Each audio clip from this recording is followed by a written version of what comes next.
Hi, I'm Dr. Maria Trakas, and I'm a physical therapist.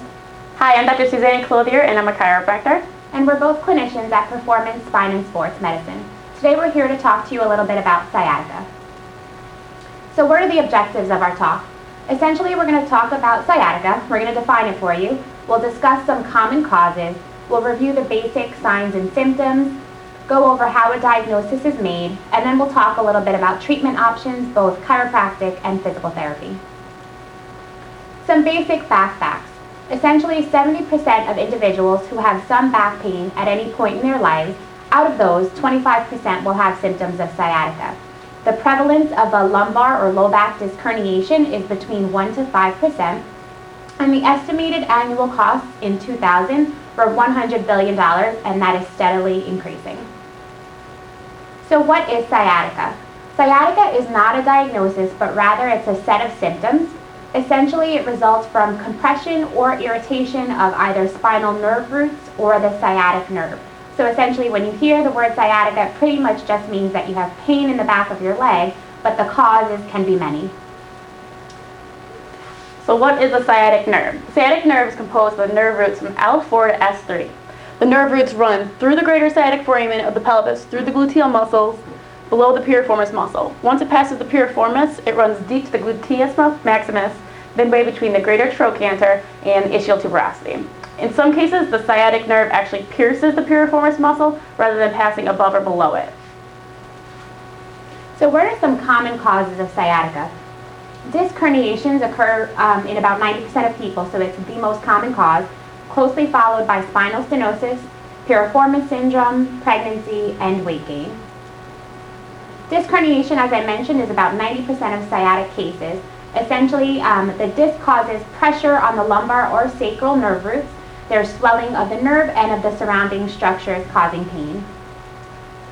Also, spinal stenosis. So that's basically a narrowing of the spinal canal, and that can be due to a variety of things ranging from bone spurs, inflammation, a herniated disc, and a spondylolisthesis, which is essentially the slippage of one vertebra on the other.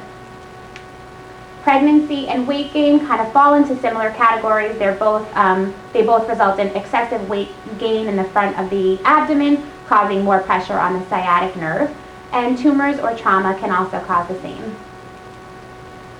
Piriformis syndrome is another potential cause. It's fairly controversial. Some research says that it's very rare. Other cases indicate that there's about an 8% chance of developing it. It essentially results from a shortening or spasming of the piriformis muscle, secondary to trauma or overuse.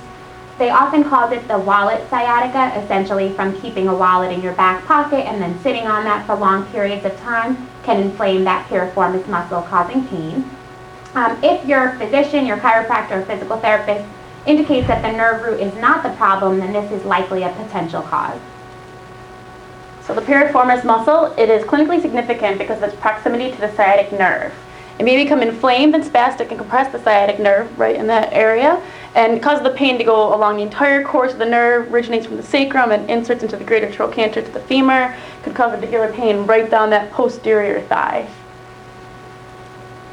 And the gluteal muscles, they also have active myofascial trigger points all along them. That refers pain to the posterior thigh, which is really similar to a sciatic type pain. And the pain pattern is about L5-S1 disc defect with a nerve root compression.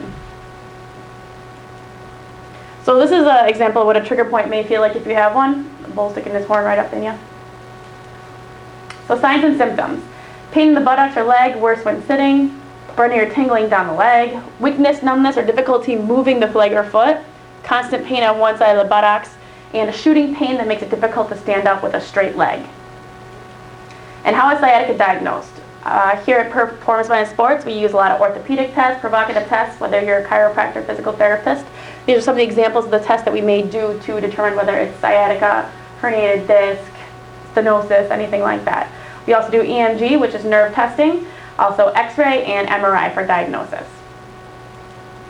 Treatment options, as far as chiropractic goes, is you would have an initial evaluation with a board-certified doctor of chiropractic. What this includes is both the full history of the patient and their family history, because that's very important. Review of systems, which is, urinary, digestive, respiratory, cardiovascular, everything like that. We do a review of previous imaging and testing, whether you had x-ray performed somewhere else, something like that. History of previous treatments, how have you tried to fix this before? Orthopedic and neurological testing, as well as a report of findings where I explain to you what your diagnosis is, what this means, that type of thing. There's also modalities that we use: heat, ice, electric stim. There's a hands-on manipulation, which is what chiropractors are known for. Instrument adjustment, if someone doesn't like to hear that popping, cracking type noise, there's instruments we can use that are very specific. We also do flexion and distraction, which is Cox technique, sacrooccipital technique, and spinal decompression, which helps just traction out that disc. Another set of treatments that we do is also Graston technique, active release technique, kinesiotaping or strapping, drop table, Webster technique for our pregnant patients, massage, and ergonomic retraining. So what are some treatment options physical therapy-wise? As Dr. Susie mentioned, a thorough evaluation is conducted, this time by licensed physical therapists, and each patient comes out with an individualized treatment plan. As we discussed, the causes of sciatica are many, so you want to make sure that you're being treated for the right thing. In the early stages, we really try to manage your symptoms, so essentially we'll use different modalities, ice or heat as appropriate. Some patients find benefit in TENS or electric stimulation. Myofascial release, massage techniques, we'll do some gentle stretching if appropriate. We do follow some direction-specific exercises, so for instance, usually people with herniated discs will typically benefit from more backward bending type activities. And then we also use taping, either rock tape, kinesio tape, or leukotape as a postural reminder and to help with pain. So as the pain gets better, we'll gradually progress exercises. Oftentimes we find that people with back pain have a deficient core or hip musculature, so they benefit from strengthening of those areas. Eventually we want to work toward a return to work and/or recreation. So we'll make suggestions for how to set up your workstation, teach you how to bend and lift properly so that when you do go back to work or your recreation that you don't re-injure yourself. We'll give some suggestions for return to gym, and also equipment recommendations, lumbar rolls and things like that. Tips to prevent recurrence of your back pain, and also a home exercise program so that you can continue the gains that you make in therapy. So in conclusion, sciatica is not a diagnosis, but rather a set of symptoms. So it's super important that you get an accurate diagnosis in order to ensure a full recovery, and chiropractic and physical therapy care is beneficial in all stages of the recovery process. Some frequently asked questions in terms of sciatica. One of the common ones is, will my sciatica come back? And essentially what we say is that treating your back pain is almost like how you treat your teeth. So you brush and floss proactively so that you keep a healthy mouth and gums, and that's pretty much the same thing for sciatica. So if you want to keep your sciatic symptoms away, it's important that you continue with your exercise in order to keep that from coming back. Another common question is, do I need to see physical therapy and chiropractic for the rest of my life? The answer to that is no, but it's kind of an extended answer for this one. Physical therapy is when you come for acute type care. You get the exercises you need. When they feel like you're ready to go home and have your at-home care program, they'll release you and you keep going doing your at-home exercises to prevent that type of thing from happening again.